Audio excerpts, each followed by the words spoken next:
I've covered previously how to colour in spiral pictures, whether you've made them from a website like spiralbetty.com or perhaps you own a Lines, Dots and Spirals colouring book. If you do own a Lines, Dots and Spirals colouring book, then you'll want to know the best way to colour in the lines and dots pictures as well as the spirals. So I thought I'd share everything I've learned about how to colour these in a way that's efficient so that your hand doesn't fall off, and also so that the picture doesn't take literally days and weeks, because while you might be doing this as a relaxation activity, obviously if you can finish a picture within a few hours, that's more satisfying than spending forever on the same picture. And then also, because I use gel pens to colour in, there's usually certain choices you can make about the gel pen that you use that will make it easier and more satisfying to colour in certain pictures. So colouring a lines picture in works on a similar principle to spiral pictures. So if you can find the outside edge and the closed end of the outline, you want to colour between those lines. So with a lines picture, I would just think of the page as actually being like a series of rectangles. It's just that the rectangles look a bit weird. And lately I've been choosing 0.6mm gel pens to colour lines pictures in. The reason I use a 0.6mm gel pen compared to a 0.8mm nib or a 1mm nib is that I find with the latter pens that the ink runs out too quickly before you can actually colour in all the lines, and I am usually doing a lines picture in one colour. And the gel pen set that I own has very few duplicates, so if my pen runs out in the middle of the picture, it's going to be hard for me to match the colour. I have tried once before. I was colouring a lines picture in purple and the pen ran out, and I tried using another purple to finish that off. And at a distance you can't really tell, but up close you can definitely tell. I didn't really manage to achieve like a gradient effect or anything. What I did to kind of make that less obvious that something had gone wrong was I then went over the thickest parts of the lines to add some contrast. But generally my aim when I'm colouring a lines picture is I want the pen to last for the entire picture. Now, I mentioned previously there are a few things that you can do anyway to get the most from a gel pen before it runs out, like making sure that you always put the cap back on if you don't use the entire pen in one sitting. First things first is that I would usually try and do a picture in one sitting. Lines and dots pictures I do find take a lot longer than spirals, so quite often a spiral picture can be done start to finish in less than an hour. But then I would also usually use a 0.8mm or 1mm gel pen to colour in a spiral, and because the nib is bigger, the ink flows quicker on those anyway, so that might also be sort of partly why it seems quicker, is because you are covering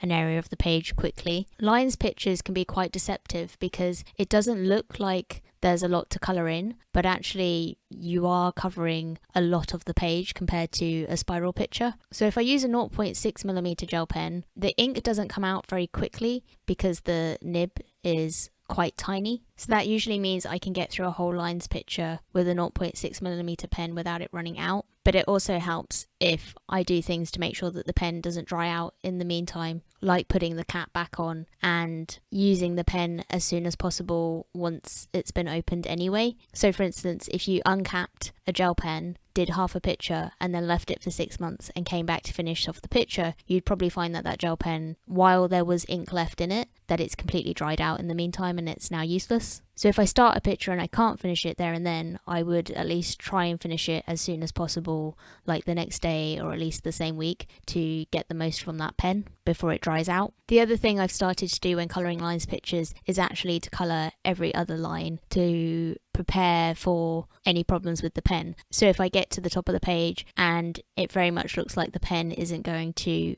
make it all the way back down across the page again to finish the picture, I could then pick a colour which is close but not identical, because I don't have any duplicates now in my gel pen set, and colour the lines in between that are left over, and it would at least then look like an intentional creative decision. And similar to spiral pictures, you can then do whatever you like with the negative space. So once you've coloured inside the lines, you can then experiment with colouring in the gaps that are left over if you wanted to create a background. It's also perfectly normal with these pictures sometimes to not be able to tell what the final picture is going to be until you've actually finished colouring it. Now, dots pictures, when you look up close, are actually just a lot of closed circles. So it's almost impossible to go wrong because you just colour inside the circle. And then again, as with spirals and lines pictures, once you've coloured in all your circles, you could also go in between all of the circles and colour in all the white space with a dark or a light colour to create a background for your picture. The quickest way to colour in a dots picture is actually to colour it in rows. So I would pick an outside corner and colour diagonally a row of circles at a time, and that way you can move across the page quite quickly. It's not that you're rushing to finish the picture. Like, I think most of us, if we're doing colouring in the first place, it's because it's just a fun and relaxing thing to do. But dots pictures can take a very long time to finish if you just colour the dots in any old order. Even if you colour in strict rows, it could still take over an hour to finish one picture. And as I mentioned before, that's going to have implications if you don't have a second colour of your gel pen, because if it's going to take you several sittings to finish the picture, then your pen might run out in the meantime. But also you just kind of lose your momentum if it takes a really, really long time to finish a picture. The first dots picture I ever did took days and days, I think over 3 hours in total. And that was actually because I was trying to use colouring pencils and they weren't very good quality. I understand that if you go for something like Prismacolour colouring pencils, that they're very pigmented and you don't have to press very hard on the page. But I was having to press really hard and they just weren't very comfortable pencils to use. I was just using whatever old colouring pencils I had. And by the end of it, my hand was pretty dead. What you could do with a dots picture, if you're concerned about your gel pen running out and not having identical colours to finish the picture, if you are trying to do it all in one colour, is use a 1mm or 0.8mm gel pen for the largest circles and just avoid the tiniest dots. And then when you're done with those, or if the pen does run out, you could then use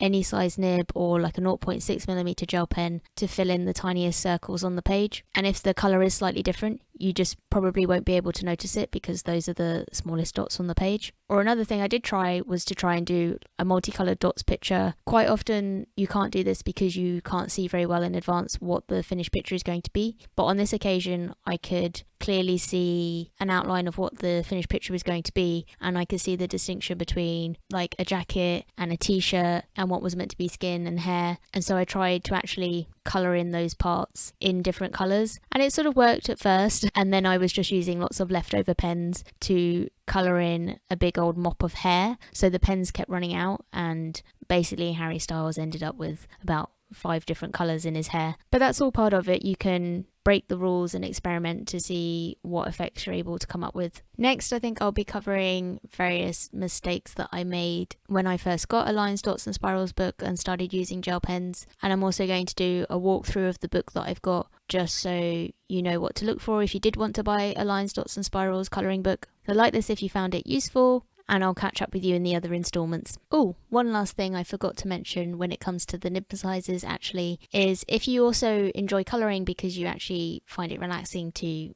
hear the sound of the pen on the paper, and I know there are lots of videos on YouTube of ASMR colouring where the whole point is that you want to be able to hear that sort of satisfying sound of the pen moving across the paper. The smaller the nib, usually the more pronounced that sound is. So 0.6mm, because it's a little bit scratchy to use, you can really hear that come through when you're colouring. And if you're going to film what you're doing or record any audio, record stereo of what you're doing for ASMR, you should be able to hear that sort of scratchiness of the 0.6mm pen on the paper. And with a 0.8mm and a 1mm pen, you're just not going to get the same sound because the nibs on those pens are bigger. The ink comes out a lot more smoothly. Personally, I prefer colouring with a 0.8mm or 1mm pen because I just like being able to move the pen really easily across the page without it catching. So 0.6mm, like you will kind of feel that drag when you're colouring, and you do sometimes have to go over what you've coloured a little bit because the nib is so thin that it's creating a kind of like grainy effect. But if part of the experience for you is that you like being able to hear the pen, or if you're trying to create that experience for other people, like I have a playlist of ASMR videos when it comes to colouring, then I suggest using a 0.6mm pen.